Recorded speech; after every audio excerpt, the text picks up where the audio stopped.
Welcome back to News Jet update. चलिए देखते हैं झारखंड की 25 फटाफट बड़ी खबरों को। इससे पहले आप झारखंड के किस जिले से न्यूज को देख रहे हैं हमें कमेंट बॉक्स में जरूर बताएं। साथ ही डेली अपडेट रहने के लिए आप हमारे चैनल को सब्सक्राइब कर बेल आइकन को दबाना बिल्कुल ना भूलें। पहली बड़ी खबर, सीएम नियोजन नीति पर रखेंगे विचार। मुख्यमंत्री हेमंत सोरेन खतियानी जोहार यात्रा के दौरान नियोजन नीति पर सरकार की सोच को स्पष्ट रूप से रख सकते हैं। वे नियोजन नीति का रोड मैप रखकर युवाओं को आश्वस्त करते नजर आएंगे। उन्होंने शीतकालीन सत्र में पहले ही कहा है कि राज्य की नियोजन नीति यहां के युवाओं के भावनाओं के अनुरूप होगी। झामुमो के केंद्रीय समिति सदस्य विनोद पांडे ने बताया कि सीएम सोरेन जिलों में आयोजित होने वाली जनसभाओं में 1932 खतियान आधारित नियोजन नीति पर विपक्षी दल भाजपा के सवालों का जवाब भी देंगे। इसके अलावा सीएम सोरेन राज्य सरकार के स्तर से किसानों को सुखाड़ राहत देने की दिशा में की गई कार्रवाई की भी जानकारी देंगे। अगली बड़ी खबर, झारखंड में फिर बढ़ी ठंड, रांची का पारा 10 से नीचे। रांची समेत पूरे झारखंड में ठंड एक बार फिर बढ़ गई है।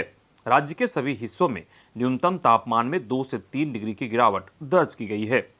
रांची में पारा फिर 10 डिग्री के नीचे चला गया है। इससे कनकनी में इजाफा हो गया है। राज्य में अगले 24 घंटे के दौरान सर्द मौसम रहेगा। सुबह में कोहरा छाया रहेगा, लेकिन इसके बाद हल्के बादल छाने के आसार हैं जो 21 जनवरी तक छाए रहेंगे। इसका असर दक्षिण भाग में अधिक होगा। मौसम विभाग के अनुसार देश के ऊपरी भागों में एक और पश्चिमी विक्षोभ के कारण राज्य के मौसम में बदलाव होगा। रांची समेत राज्य के कई हिस्सों में आंशिक बादल छाए रहेंगे। इससे दिन के अधिकतम तापमान में कमी आएगी, लेकिन रात में तापमान 2 से 3 डिग्री बढ़ सकता है। अगली बड़ी खबर, अर्धवार्षिक परीक्षा कल से, पर स्कूलों में नहीं पहुंचे प्रश्न पत्र। झारखंड के सरकारी स्कूलों में पहली से 7वीं तक की अर्धवार्षिक परीक्षा 18 जनवरी से शुरू होने वाली है। अब तक स्कूलों में प्रश्न पत्र नहीं पहुंच सका है। राजधानी रांची समेत शहरी इलाकों में सोमवार को प्रश्न पत्र नहीं पहुंच सका। ऐसे में सुदूरवर्ती इलाकों में स्थित स्कूल में प्रश्न पत्र पहुंच गया हो, इसमें संदेह है। पहली और दूसरी क्लास के बच्चे मौखिक परीक्षा देंगे। इसके लिए प्रश्न निर्धारित किए गए हैं, जबकि तीसरी से 7वीं के बच्चे प्रश्नों को लिखित जवाब देंगे। तीसरी से 5वीं के लिए हर विषय के लिए 60-60 अंक की लिखित परीक्षा होगी। वहीं 6ठी और 7वीं में गणित, विज्ञान व सामाजिक विज्ञान के लिए 50-50 अंक की लिखित परीक्षा होगी। छात्र छात्राओं को 10-10 अंक के प्रोजेक्ट कार्य होंगे। स्कूलों में प्रश्न पत्र नहीं पहुंचने से शिक्षक भी परेशान हैं। अगली बड़ी खबर, बैरिकेडिंग तोड़ी, पुलिस ने रोका तो धरने पर बैठे। अनुबंध पर कार्यरत पारा चिकित्सा कर्मी अस्थायीकरण की मांग को लेकर सोमवार को सीएम आवास घेरने पहुंचे। मोरहाबादी मैदान से पदयात्रा कर राजभवन पहुंचे, जहां बैरिकेडिंग कर उन्हें रोकने की कोशिश की गई, पर आधे प्रदर्शनकारी बैरिकेडिंग तोड़कर सीएम आवास की तरफ बढ़ गए। इस दौरान पुलिस कर्मियों ने उन्हें रोकने की कोशिश की। आखिरकार उन्हें एलपीएन सहदेव चौक के पास रोका गया, जहां वे धरने पर बैठ गए। आज से बेमियादी हड़ताल पर। अनुबंध पारा चिकित्सा कर्मियों के हड़ताल पर जाने से राज्य में सरकारी इलाज की व्यवस्था पूरी तरह से ठप हो सकती है। सदर अस्पताल, सीएचसी, पीएचसी तक में कार्यरत करीब 60% कर्मी अनुबंध पर कार्यरत है। हड़ताल के कारण नर्सें, ANM, lab technician, x ray technician और फार्मासिस्ट नहीं मिलेंगे। इससे इलाज कराने आने वाले मरीजों को परेशानी हो सकती है। अनुबंध कर्मियों में झारखंड सरकार के खिलाफ आक्रोश है। उनका कहना है कि करीब 10 से 15 सालों तक अनुबंध पर काम करने वाले कर्मचारियों को नियमित नहीं किया गया है, जबकि सरकार के चुनावी वादों के साथ घोषणा पत्र में भी इन्हें नियमित करने की बातों का जिक्र किया गया था। इधर आदिवासी संगठनों ने निकाला मशाल जुलूस। अनुबंध कर्मियों को अस्थायी करने के विरोध, बिना आरक्षण रोस्टर के नियुक्ति बंद करने, बैकलॉग की नियुक्ति अविलंब शुरू करने, शिक्षित बेरोजगार युवाओं के साथ खिलवाड़ बंद करने की मांग को लेकर सोमवार को जयपाल सिंह मुंडा स्टेडियम से अल्बर्ट एक्का चौक तक राष्ट्रीय आदिवासी समाज सरना धर्मरक्षा अभियान के अनुषंगी सामाजिक संगठनों ने मशाल जुलूस निकाला। गुस्सा जताते हुए राज्य सरकार का पुतला फूका। वक्ताओं ने कहा कि यदि सरकार अपना निर्णय वापस नहीं लेती है तो झारखंड के सभी युवा व सामाजिक संगठन बृहद आंदोलन करेंगे। भविष्य में राजभवन के समक्ष धरना दिया जाएगा। अगली बड़ी खबर, मिड डे मील का मेन्यू बदला, वेज पुलाव और छोला भी खाएंगे बच्चे। झारखंड के सरकारी स्कूलों के बच्चों के मिड डे मील के मेनू में बदलाव कर दिया गया है। स्कूली बच्चे अब वेज पुलाव और छोला भी खाएंगे। वहीं सप्ताह में एक दिन अंडा कड़ी का स्वाद भी ले सकेंगे।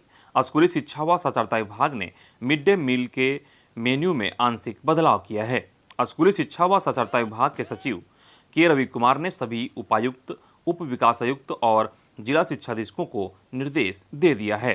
शिक्षा सचिव ने स्पष्ट किया है कि मिड डे मील के मेन्यू में आंशिक संशोधन किया गया है।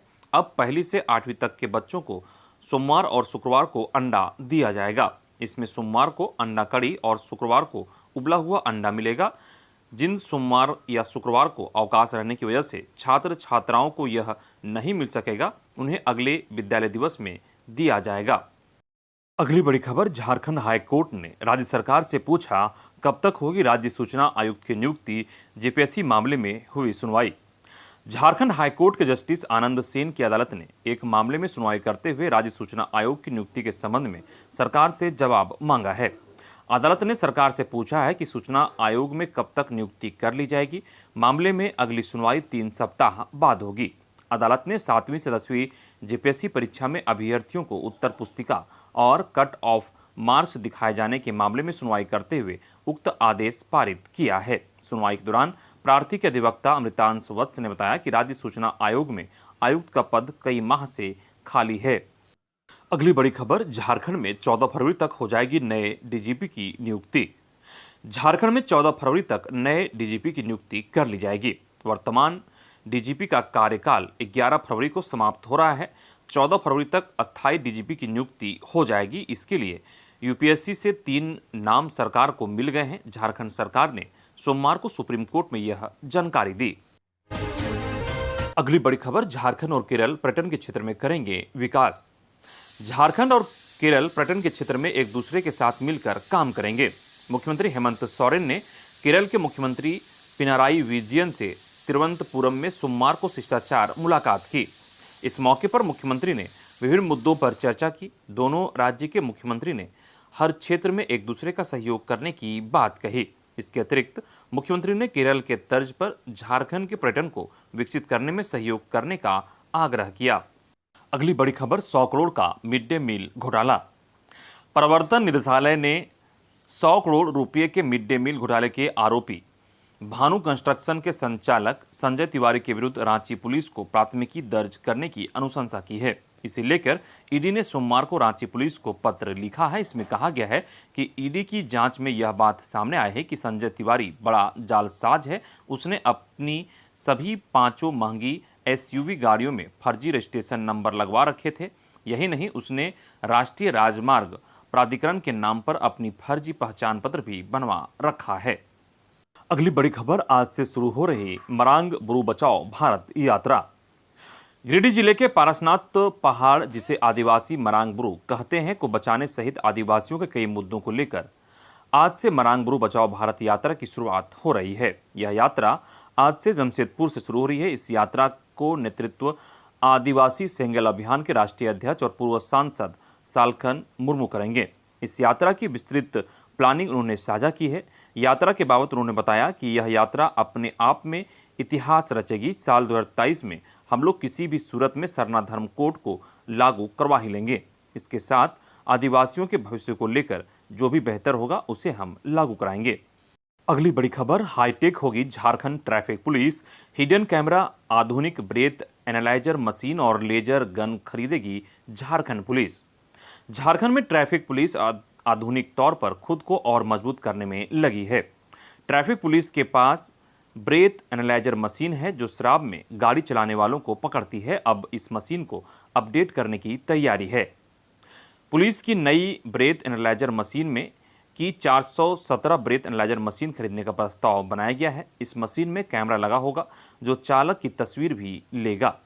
चालक ने कितनी शराब पी है इसकी रिपोर्ट भी तुरंत मिल जाएगी। अभी तुरंत यह पता नहीं चलता कि चालक कितने नशे में है। पुलिसकर्मियों के लिए 190 खुफिया कैमरे की भी खरीदारी की जा रही है। इसे पुलिसकर्मी अपने वर्दी में लगाएंगे।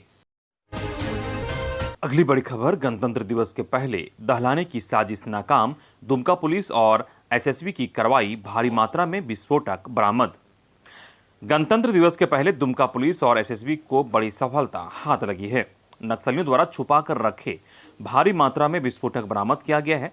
पुलिस और सशस्त्र सीमा बल के 35वीं बटालियन ने कार्रवाई की है। यह कार्रवाई जिले के सिकारीपाड़ा थाना क्षेत्र के करकट्टा पहाड़ी वन क्षेत्र में की गई है, जिसमें जमीन के अंदर छुपाकर भारी मात्रा में विस्फोटक सामान और नक्सली साहित्य बरामद किया गया है। अगली बड़ी खबर, महेंद्र सिंह के शहादत दिवस पर जन संकल्प सभा, बदलाव के लिए आंदोलन तेज करने का आह्वान। बगोदर के पूर्व विधायक महेंद्र सिंह का 19वां शहादत दिवस सोमवार को मनाया गया। इस मौके पर उनकी प्रतिमा पर पुष्पांजलि अर्पित की गई। लोगों ने उन्हें श्रद्धांजलि दी।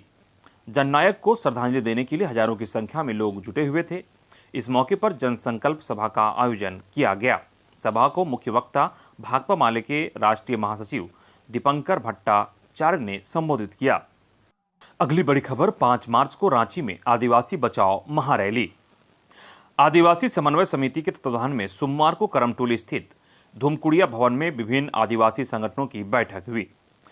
कुर्मी को आदिवासियों की सूची में शामिल करने की मांग के विरोध में आयोजित इस बैठक की अध्यक्षता देव कुमार धान ने की। उन्होंने कहा कि जमीन लूट का मुद्दा व आदिवासियों का अस्तित्व बचाने के लिए 5 मार्च को मोरहाबादी में आदिवासी बचाओ महारैली की जाएगी। इसके लिए महानगर और गांव में जोर शोर से प्रचार किया जाएगा। अगली बड़ी खबर, रामगढ़ विधानसभा उपचुनाव की सुगबुगाहट तेज, आजसू सुप्रीमो ने प्रखंडवार प्रभारी किया नियुक्त।